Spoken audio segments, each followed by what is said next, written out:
जय श्री राम। सभी को विवेकानंद में प्रोग्राम की तैयारी कर रहे हैं हमारे जिला उपाध्यक्ष हंसल जी, दीपक जी, राइडर जी।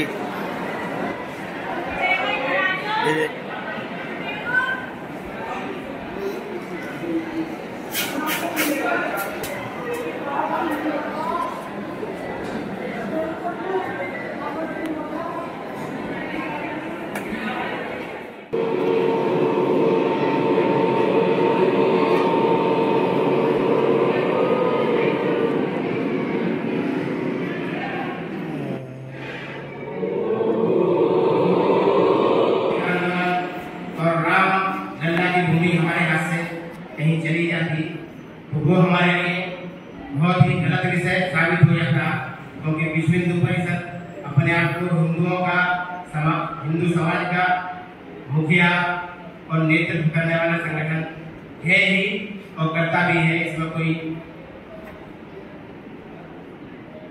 विषय ही नहीं है। तो अनेक कार्य जो विश्व हिंदू परिषद ने समाज के बीच में किए, इस नाते से उनकी पहचान कम रही, समाज में लोगों ने कम पहचाना। लेकिन राम जन्मभूमि के आंदोलन से विश्व हिंदू परिषद को समाज ने पहचाना कि भाई विश्व हिंदू परिषद तो लगता है कि जैसे राम जन्मभूमि के ही बना है, तो ऐसा भी नहीं था।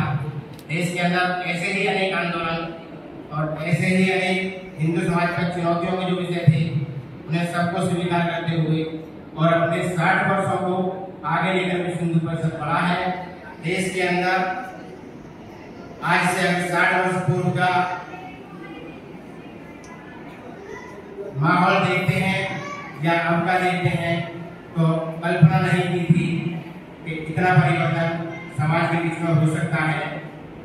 और विश्व हिंदू परिषद ने सारा परिवर्तन समाज के बीच में किया। तो मेरा विषय उतना ही था, क्योंकि मूल विषय अन्य वक्ताओं के मुख्य वक्ता जी के माध्यम से हम लोगों के बीच में आना है। लेकिन शुरू से बहुत मेहनत की, बहुत ही सबसे प्रेम करने वाली, खुदा साहसी और निडर लड़की थी। मात्र 9 वर्ष की आयु में ही उनका विवाह हो गया था और उनका विवाह एक राजस्थान में हुआ था। लेकिन उनके विवाह के समय बहुत ही अच्छी घटना होती है, बताना चाहूंगी। जब उनका विवाह हो रहा था तो ससुराल पक्ष की तरफ से काफी सारे उपहार और भेंट उन्हें देने के लिए आए गए। उनसे कहा गया कि तुम्हें जो इसमें सबसे अधिक पसंद हो उसे तुम उठा लो। तो उन्होंने जब देखा अच्छे वस्त्र हैं, गहने हैं, लेकिन उन्होंने उसमें से कुछ भी पसंद नहीं किया। क्या किया? मात्र एक फल, और उस फल का नाम था, कुछ लोग उसे काशीमंडी कहते हैं, कुछ लोग उसे सीताफल कहते हैं। उसका चयन किया। अब जो राजा थे वो बड़े राजा बल्लाभराव होलकर, जो मालवा के राजा थे, उन्होंने अपने बेटे खांडेराव के साथ अहिल्याबाई की शादी की थी। 5 वर्ष की आयु में शादी हो गई थी। तो जब उन्हें बड़ा आश्चर्य हुआ, करीब ऐसे 1576 के करीब में हो गई थी, जो स्वतंत्र यानी लगा वो 28-29 साल में विधवा हो गई। उसके बाद उन्होंने सारा राजकाज अपने आप संभाला। उनके पुत्र भी जल्दी खत्म हो गए, क्योंकि उनका नाम था मालेराव होलकर। मालेराव होलकर भी बहुत जल्दी अल्पायु में खत्म हो गए थे। तो सारा बिजनेस संभाला अहिल्याबाई होलकर ने। अहिल्याबाई होलकर ने बहुत ऐसी सड़कें बनाई अपने राज्य में, लोगों के लिए कार्य किया, विकास का कार्य किया, अपनी प्रजा के विकास के लिए कार्य किया, महिलाओं के लिए कार्य करा। सती प्रथा बंद की है, पूर्वी वो सती नहीं अपने पति की मृत्यु के होने वाले को सती नहीं उसको कोई बच्चा नहीं होता तो उसकी सारी संपत्ति राज्य के कोष में चली जाती है। उन्होंने वो नियम नहीं किया, उन्होंने अपने बदलाव नहीं करे। आज कार्यकर्ता जिला उपाध्यक्ष हमारे सुनील जी और हरिशंकर शर्मा जी, फिर अलग देवकिया जी, फिर सिंगल जी, चौधरी सिंगल जी और सुरेश गौतम जी का बलिदान कर दिया, अपने परिवार का बलिदान कर दिया और अपने राज्य का बलिदान कर दिया। ऐसे महापुरुष हुए जिन्होंने देश के लिए, राष्ट्र के लिए सब कुछ अपना न्यौछावर कर दिया। तो हमारा कर्तव्य बनता है कि हम भी देश की धरोहर है, देश होना देगा सब कुछ, हमारा कर्तव्य बनता है हमको देश के लिए और विचार करें कि हमारे देश का किस प्रकार से चहुमुखी विकास हो, शिक्षा के क्षेत्र में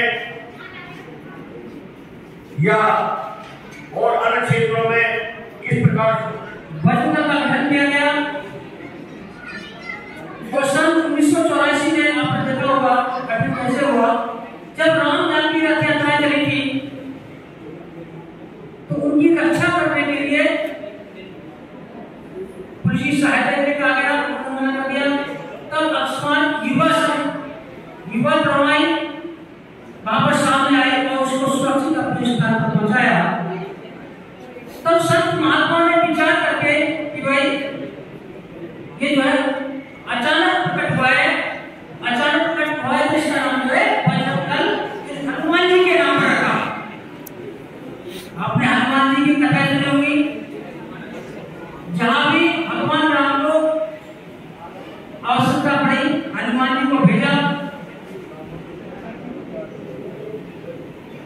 तो हमें आज युवाओं की आवश्यकता है क्योंकि आज हमारा भारतवर्ष या विदेश में जो भी हिंदू रह रहे हैं वहां पर हम उनको सुरक्षित महसूस नहीं कर रहे हैं। आपने देखा होगा बांग्लादेश की घटना अभी चल रही है वर्तमान में, तो हिंदुओं के साथ कितना अत्याचार हो रहा है क्योंकि वहां का हिंदू एक नहीं था। धीरे धीरे वो अब निकल करके एक होकर के आया है, कुछ परिवर्तन वहां अभी दिखाई दे रहा है। इसी तरह से अपने कश्मीर में क्या हुआ, कश्मीर में मुसलमानों ने 3 दिन के अंदर कश्मीर को खाली कर दो वरना आपको जो है पर मार दिया जाएगा। तब हिंदू